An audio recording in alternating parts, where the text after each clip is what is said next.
Lyon Pôle Bourse, faire grandir les entreprises grâce à la cotation, animer le club des sociétés cotées et développer un écosystème boursier dynamique.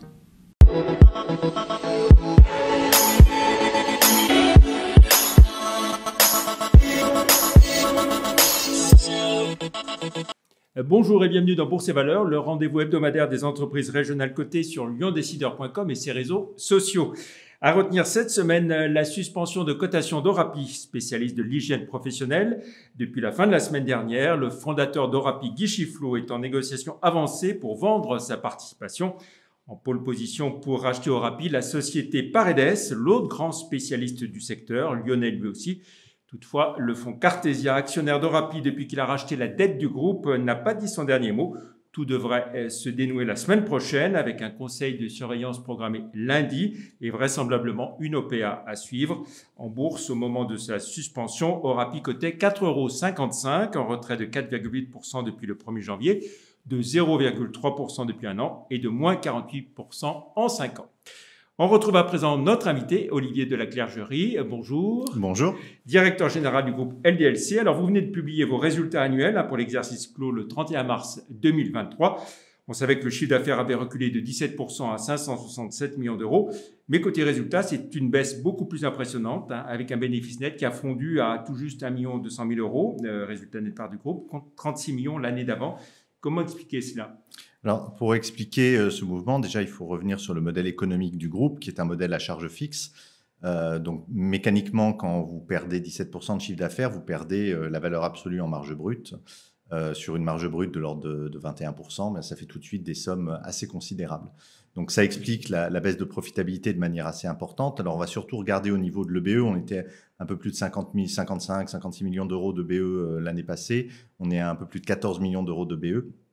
Donc, effectivement, là, on se rend compte de l'impact du modèle économique. Mais il n'y a rien de surprenant à la baisse de profitabilité. Ce modèle permet, lorsque la croissance est présente, d'avoir des gains de profitabilité, des accélérations de profitabilité extrêmement fortes. La contrepartie, c'est que sur les périodes de décélération, forcément, les charges fixes prennent un poids plus important. Alors, est-ce qu'il faut s'inquiéter quand même de cette chute vertigineuse ? Non, il n'y a pas d'inquiétude à avoir sur la chute vertigineuse. Aujourd'hui, il s'agit essentiellement d'un élément de marché. Le point le plus important qu'il faut retenir au niveau du groupe, c'est sa capacité, dans une période d'activité plus faible, où le marché global, pas simplement l'entreprise, mais le marché global est en recul et l'entreprise se défend plutôt bien, a réussi à défendre sa marge brute. Et c'est la marge brute qui est l'élément le plus important, puisque lorsque l'activité reviendra, mécaniquement, je dirais que tout se réalimentera de manière arithmétique, presque mathématique, et la profitabilité remontera. La marge brute, on passe quoi ? De 24,25 à 21, 20, 21 ? Ah non, on est passé de 22,5, qui était une marge exceptionnelle liée aux périodes Covid, à 20,80 et même 21,4 sur le deuxième semestre. Donc nous, notre marge brute, notre ligne de marge brute, c'est 21,5%, plus ou moins 0,5. Donc un tunnel entre 21 et 22% de marge.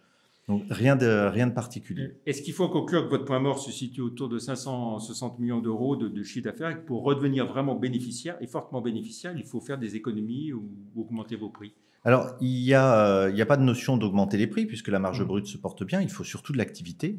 C'est l'élément majeur.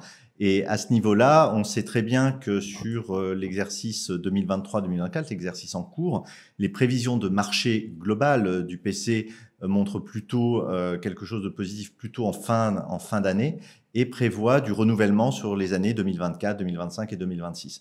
Donc, il faut surtout effectivement avoir un petit peu de patience, attendre que les grandes mécaniques se remettent en route pour permettre d'alimenter le chiffre d'affaires et donc d'améliorer la profitabilité. Cependant, ça ne veut pas dire que le groupe reste immobile, puisqu'on développe la notoriété du groupe pour permettre d'aller toucher une clientèle plus large et permettre, là encore, de gagner du chiffre d'affaires, même si le marché n'est pas le plus porteur en ce moment. Est-ce que le passage à la semaine de 4 jours a pesé sur vos résultats avec une activité qui était amoindrie ? Non, la semaine de 4 jours n'a pas pesé. Le poids de la masse salariale, la valeur absolue de la masse salariale n'a pas évolué globalement. Donc, il n'y a pas de poids de la semaine de 4 jours par rapport à ces éléments-là. C'est vraiment quelque chose qui est pas du tout lié à l'organisation du travail du groupe.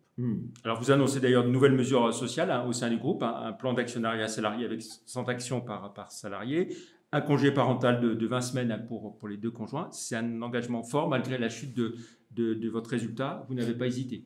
Non, nous n'hésitons pas parce qu'il y a une différence entre vivre des éléments ponctuels qu'on estime des cycles dans la vie de l'entreprise et avoir une vision moyen-long terme où on ne craint pas du tout de problématiques concernant l'entreprise. Donc, on ne va pas s'immobiliser à chaque fois qu'il se passe quelque chose et on va continuer à dérouler notre ligne de conduite. Pour autant, ça ne veut pas dire que l'entreprise ne fait rien et ne fait pas attention. Il y a des économies qui ont été mises en œuvre malgré tout. Il a fallu faire des choix. Dans quel domaine, par exemple? Nous avons abandonné un entrepôt logistique suite à l'ouverture de notre dernier entrepôt logistique plus moderne. Un de nos entrepôts ne nous semblait plus opportun, vers Gennevilliers. Donc, il va être fermé. Il y a une provision qui a été passée dans les comptes de 1,8 million d'euros. Donc, voilà, donc on travaille aussi pour permettre d'économiser. Aujourd'hui, l'ensemble des mesures annoncées sur année pleine, alors pas sur cet exercice parce qu'elles sont en cours de mise en œuvre, mais sur année pleine, l'ensemble des mesures annoncées d'économie représentent environ 2,5 millions d'euros. Alors, on voit aussi la montée en puissance de vos magasins, hein, près d'une centaine aujourd'hui, la plupart en franchise. On a environ une cinquantaine en franchise. Voilà. Est-ce que c'est une activité qui est moins rémunératrice en termes de résultats que la vente directe par vos soins? Alors, quand on prend le modèle de la franchise, il est moins rémunérateur. Il est différent en fait dans sa structure, mais moins rémunérateur. Aujourd'hui, on travaille sur un modèle d'ouverture de boutique en propre pour différentes raisons. Bien évidemment, c'est quelque chose qu'on souhaite favoriser. Il faut savoir que les boutiques génèrent une marge brute plus élevée que la marge brute du web en général, de la vente en ligne, tout simplement parce que le contact humain, le conseil, les services qui peuvent être vendus en boutique sont plus nombreux. Fait qu'on achète plus. Alors, en dehors de LDLC, LDLC Pro, l'armoire de bébé poursuit son développement. Hein. Quid de cette marque et puis des autres sites du groupe également? Bien, globalement, la marque l'armoire de bébé poursuit son développement. Comme vous dites, il n'y a pas de... Ça reste une activité qui reste modeste par rapport à la taille globale du groupe, mais qui, pour le groupe, reste un élément de croissance intéressant puisque la marge brute, là, est plus élevée. Nous utilisons les outils logistiques et l'ensemble des outils informatiques du groupe, ce qui veut dire que la contribution mécanique de la croissance de cette marque au profit est beaucoup plus importante, puisque la marge brute de l'armoire de bébé se situe quasiment au double du niveau de la marge brute de LDLC. Alors, au tout début de l'exercice en cours, hein, qui a démarré le 1er avril, l'acquisition finalisée de ACTI MAC début avril, donc une opération qui va vous permettre de renouer, entre autres, avec la croissance. Oui, mécaniquement, j'ai envie de dire. Mécaniquement, mais il faut savoir que, sans parler de prévision, la tendance que nous attendons sur l'exercice en cours, en termes de croissance organique, donc sans tenir compte de la croissance externe, c'est une légère croissance. Donc, on ne s'attend pas à un exercice extrêmement dynamique, comme je l'ai expliqué au début. Le marché n'est pas encore porteur sur le renouvellement, mais par contre, effectivement, lorsqu'on rajoute de la croissance externe, ça va mécaniquement générer une croissance supplémentaire.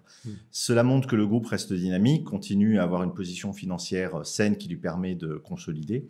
Et ça renforce notre position dans des activités B2B, puisque cette activité Actimac a une activité qui est très majoritairement basée sur le B2B. Alors, est-ce que d'autres acquisitions sont envisageables, justement, ou compte tenu de vos résultats, vous pensez observer une pause dans ces opérations de croissance? On reste opportuniste. Alors, c'est toujours très délicat de s'exprimer sur des acquisitions, mais on reste opportuniste, c'est-à-dire qu'on regarde toujours un petit peu ce qui se passe, on regarde s'il y a des opportunités. Si elles nous semblent intéressantes, on est capable de se positionner parce que les finances de l'entreprise le permettent tout simplement. Alors, sur les premières semaines d'avril, hein, vous disiez que l'activité ne reculait plus par rapport à avril 2022. Est-ce toujours le cas sur l'ensemble du trimestre, puisqu'on arrive maintenant à... Alors, nous allons publier le 27 juillet, donc je ne vais pas répondre à cette question comme cela, mais je vais préciser ce que nous avons dit sur le communiqué d'avril.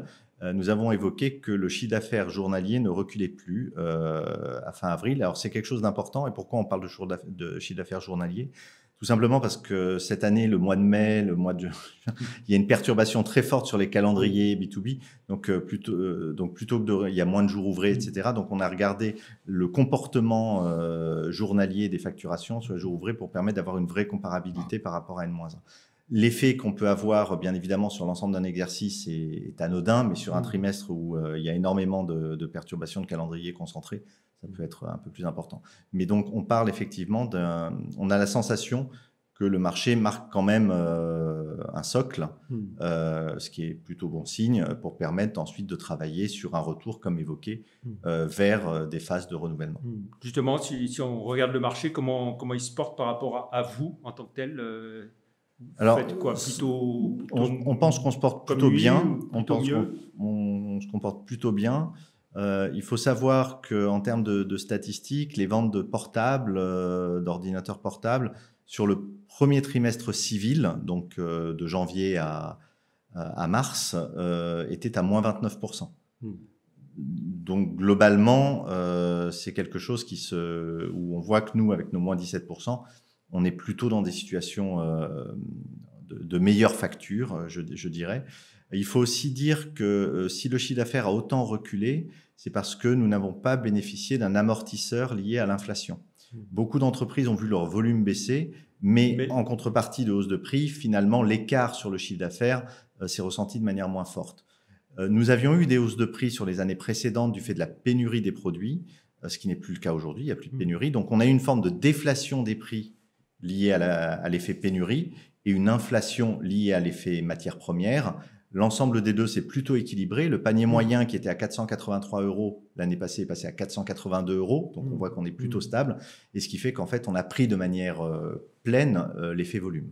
Voilà. Alors, en résumé, comment vous voyez l'exercice en cours? Vous l'avez un petit peu évoqué déjà, mais vous dites retour à une légère croissance. Retour à une légère croissance pour préparer un exercice et une période de renouvellement de matériel plutôt basée à partir de 2024, 2025 et 2026, si on regarde les tendances de marché et les statistiques qui sont données. Allez, pour finir, Olivier de la Clergerie, on regarde votre cours de bourse. À un moment où on enregistre cette émission, vous cotez 21,25 €, plus 2,4% par rapport au 1er janvier, moins 23,7% en un an et plus 13% en 5 ans. Un dividende, malgré tout, qui a déjà été en partie versé? Tout à fait. Comme je l'ai dit, nous avons une vision moyen-long terme. Donc, ce n'est pas parce qu'il y a un exercice qui se comporte pas exactement de la manière habituelle qu'on va arrêter et tout stopper. Alors, il y a une baisse du dividende. On passe de 2 € à une proposition à 1,20 €, ce qui fait un rendement malgré tout extrêmement intéressant par rapport au cours de l'action à l'heure actuelle. Et je rappelle effectivement qu'un acompte a déjà été versé en février de 40 centimes. Il restera donc un solde de 80 centimes. Merci beaucoup, Olivier de la Clergerie, d'être venu dans Bourse et Valeurs. Plus d'informations sur LDLC et les valeurs régionales sur le site live.euronext.com. Merci, à la semaine prochaine. Très bon week-end. Merci, au revoir.